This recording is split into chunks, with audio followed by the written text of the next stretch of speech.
Hi friends, welcome back to Muendamberi Academy. Today we are going to have a revision on A-level biology paper 3 essays. So I have extracted questions from number 1 up to number 5. As you know that all the questions for ZIMSEC are in the form part A, part B and part C. So for today we are going just to answer one question, which is number 1. Then in the next videos you will see some solutions from number 2, number 3 up to number 5.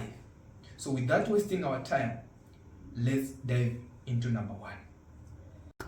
Alright, so these are full questions of our paper biology A-level specimen revision paper 3 essays. So it's from number 1 up to number 5 here. So as you can see, we have part A, part B and part C for each and every question. But because we want to make sure that you understand these questions clearly, so we are going to answer the question number 1. So this is the question we are going to answer, which is part A, part B, part C. So that's it. So want to find the solutions for these questions. Alright, so for the number 1, the first part, which is part A, is saying outline the differences between plant cells and animal cells. Right, so it's very advisable to start with the key difference, the main difference. So whenever we talk of plant cells and animal cells, we first mention the presence and the absence of vacuum, the cell wall, and other some differences. So let's write using the blue pen for the plant cells. So first, the presence of vacuum. So there is, you can say, large and permanent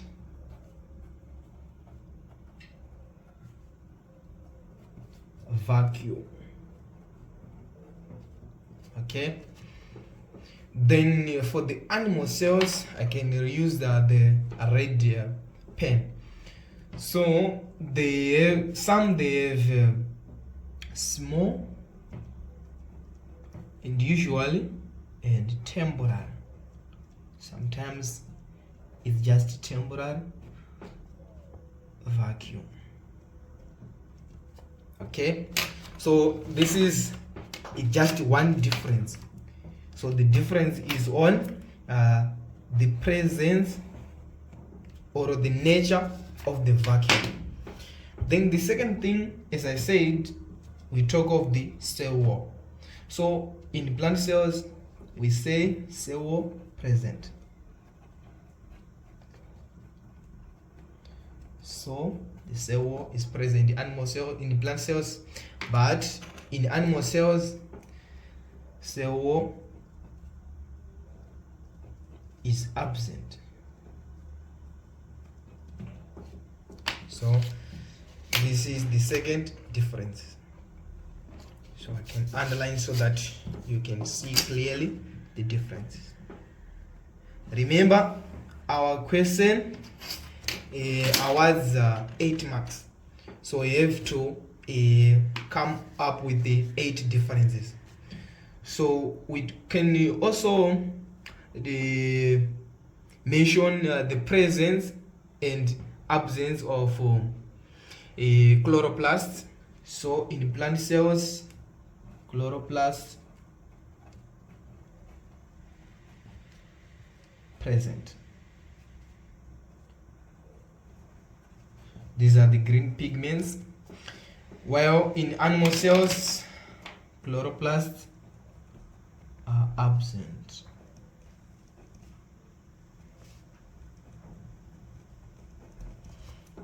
So this is the third difference. So allow me to underline so that you can see clearly the differences. Okay, Then the other difference, the plant cells normally some of them can photosynthesize. Some, so I can say some because not all of them. Some can make their own food, or as a biology student you can say some can photosynthesize.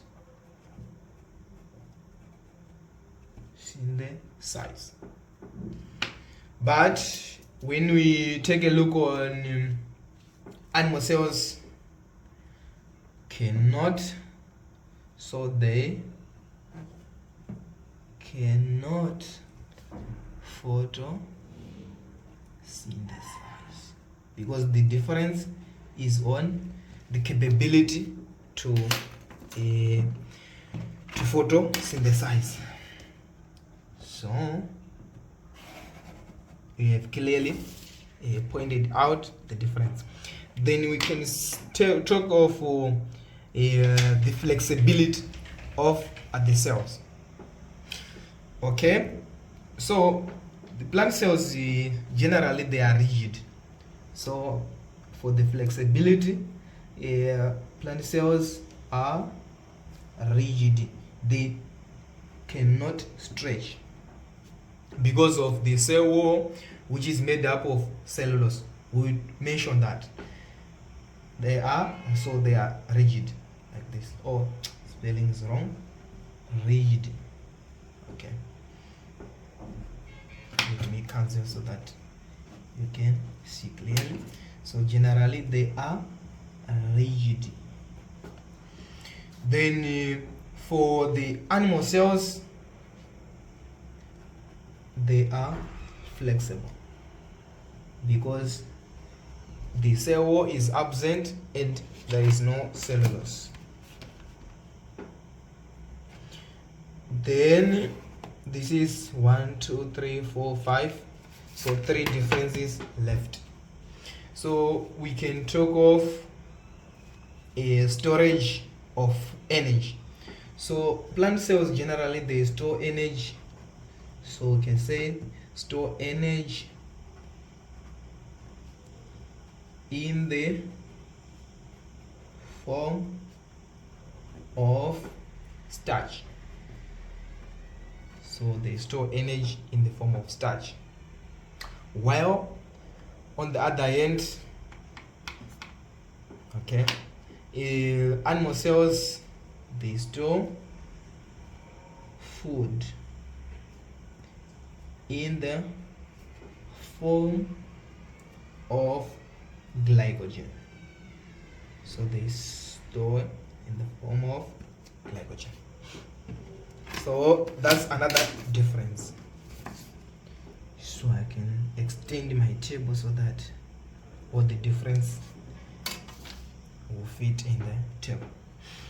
So what we can talk of is that okay, so for the plant cells, normally I say that they contain a cellulose.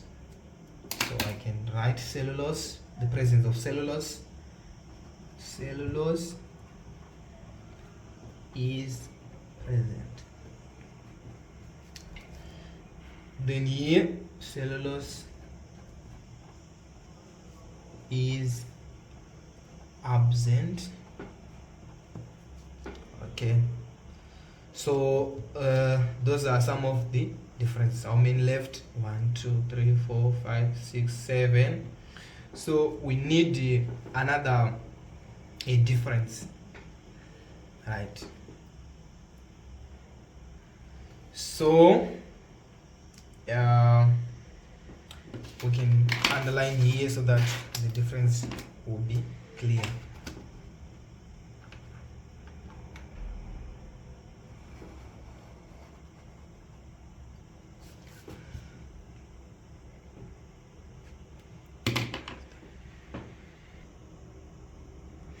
Right, so for the last one, we can write in terms of the shape. the general shape of the two cells. So in plant cells, normally they have a regular cell shape, or the shape is definite.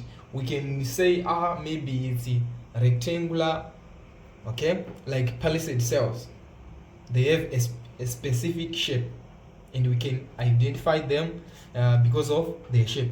But for the animal cells, they can take a irregular shape, so the shape is indefinite.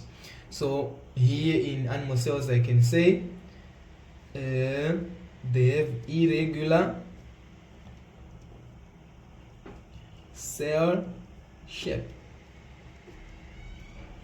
So this will be our last difference, and there are some of the difference you can add, but these difference I have mentioned here are the main difference which are expected by the examiners.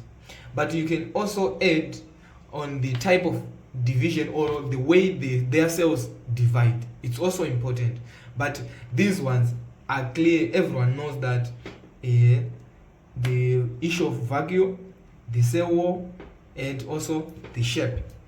So these are the main differences. So for the part A, we are done. So we want to move on to part B. So this was part A, the differences between plant cells and animal cells. Okay, so now we want to move on to part B. It's saying discuss the socio-economic importance of the kingdom Prokaryotae. So the kingdom Prokaryotae is that kingdom which consists of the bacteria. Normally we call those organisms like the organisms without main organelles, or the single cellular organelles. Right. So these are just organisms that consist of one cell and they lack a nucleus. So the main characteristic is the absence of a nucleus. So when they say socio-economic importance, we are combining those importance that has to do with the way we live, or the quality of life, and also the economic. We are combining those importance which has to do with money and wealth. So it seems that this question is more free. So I can say for the socio-economic importance, right, in food industry, so we can mention examples like bacteria are used in food industry. For example,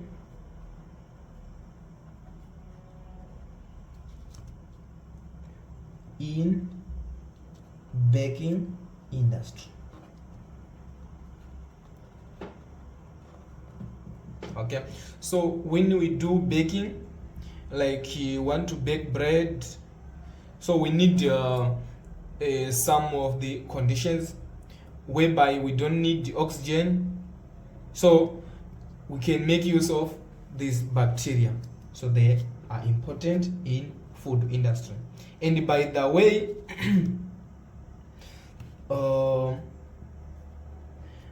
we can also say, because they work the same even in the brewing industry, so are used in, like you can say, fermentation processes to make or to manufacture alcohol. So they are also used. Then in genetic engineering, bacteria are used to make drugs. For example, insulin. So we make use of bacteria. Then the other important, we can say the bacteria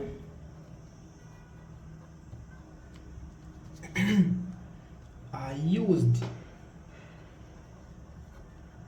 in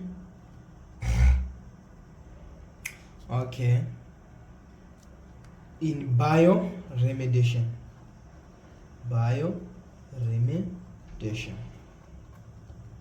So this is when we use living organisms to, let's say we want to clear waste like oil spillages in water bodies.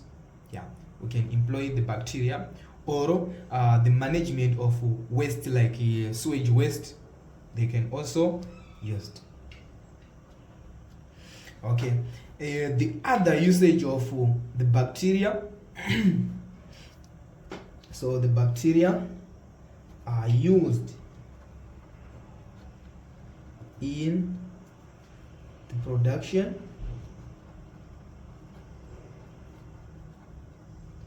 of milk products like cheese. Say cheese. Remember, our question is going to award you 6 marks. So we have to mention 6 points. Okay. So the other important, the socio-economic importance for this kingdom Prokaryotae is that they are used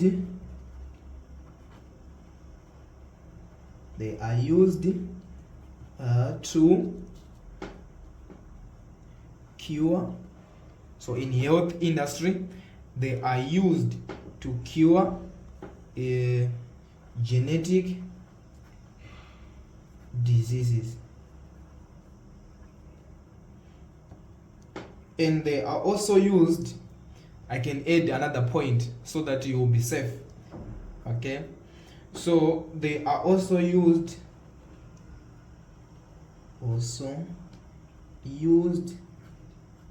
to manufacture vaccines. So I know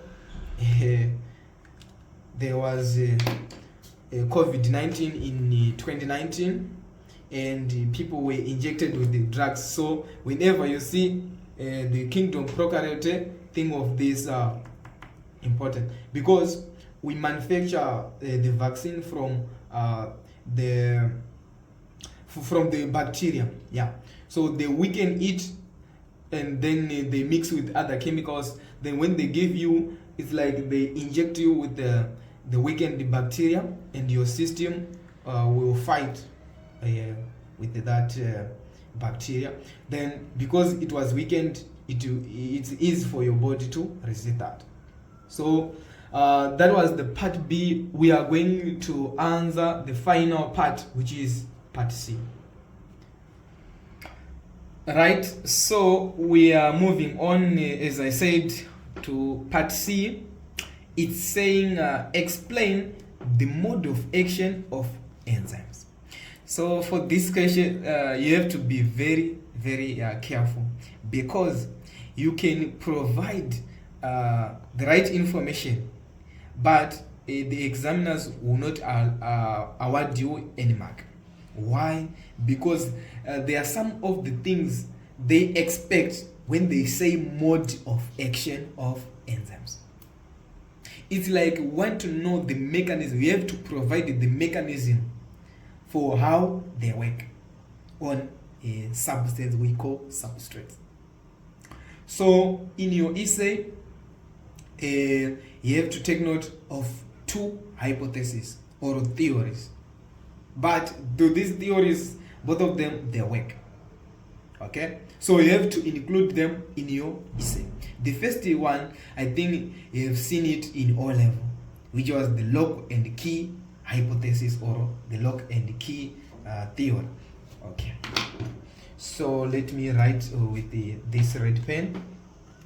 So lock and key hypothesis. Okay, so I can put like this. So I want to explain this mode of action summarized by the lock and key hypothesis. So what I mean, or what are enzymes? So enzymes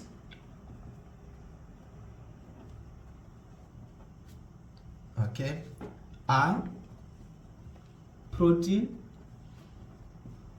catalysts. So that's the first thing. Okay, they are catalysts, but how do they work? So we write they are specific. So these are the main terms you have to mention. They are specific to only one type of substrate. Okay, so the substrates are the food molecules that are acted upon by the enzymes.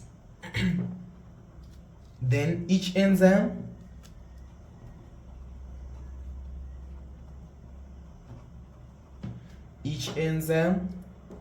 has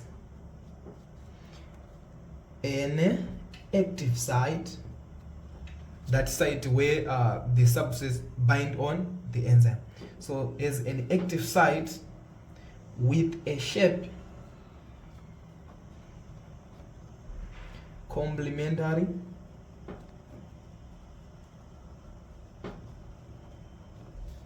to a particular substance. A particular, we don't write substance, so we write this term substrate. Okay. So in this case, we have described this hypothesis as part of the mode of action of enzymes.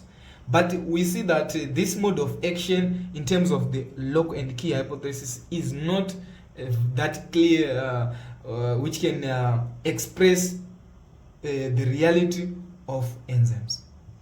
So it's just saying enzymes are protein catalysts, that's their nature, and they are specific, like the key you use to lock your doors or to unlock your doors. So in this case, an enzyme is like a lock. Then a key is that substrate which is going to be catalyzed. Okay. So we also employ another hypothesis. We mention it in your essays. So we call it the induced fit hypothesis. Okay, so this one is more powerful, so we have to explain it also. So this hypothesis says that enzymes, so allow me to express this point, enzymes are flexible.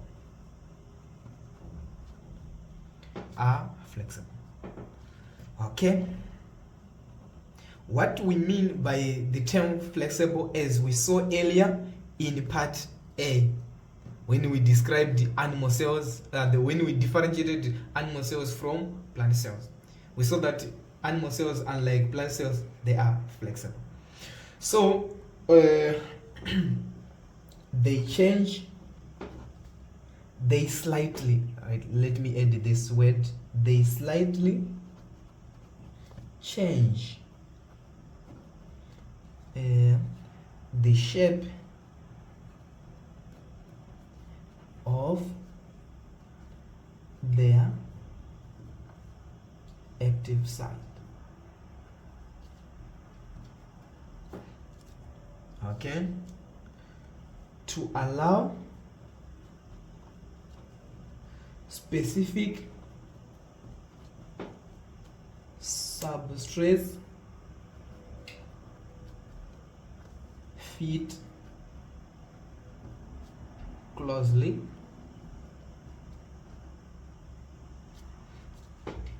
okay. So like the substrate has to enter the active site. So we are saying that the enzymes, they are flexible, so they stretch or they slightly mold the active site so that the substrate will fit the active site.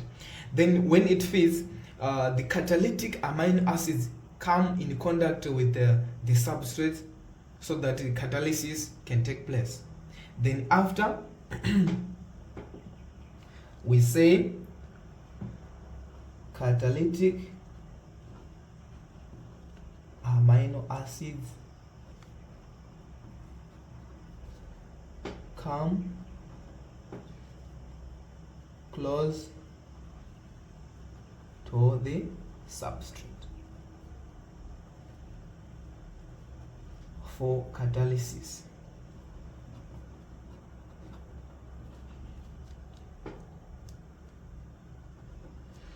So after we see that products are formed after the catalysis. So after catalysis, okay, products are formed and the shape, so I can say the original shape of enzymes. So the original shape of the enzyme is restored. That's why others say enzymes can never be destroyed. Like when they work, they are not finished. They are regained or restored. So at the end of the reaction, they will be restored. They will work again. So we have managed to answer questions from part A up to part C. So I hope you will find this revision helpful to you as part of preparation for your exams. Don't forget to subscribe, share and like the video so that you will benefit some of the solutions for your revision. Yeah, they are coming very soon. Thank you so much.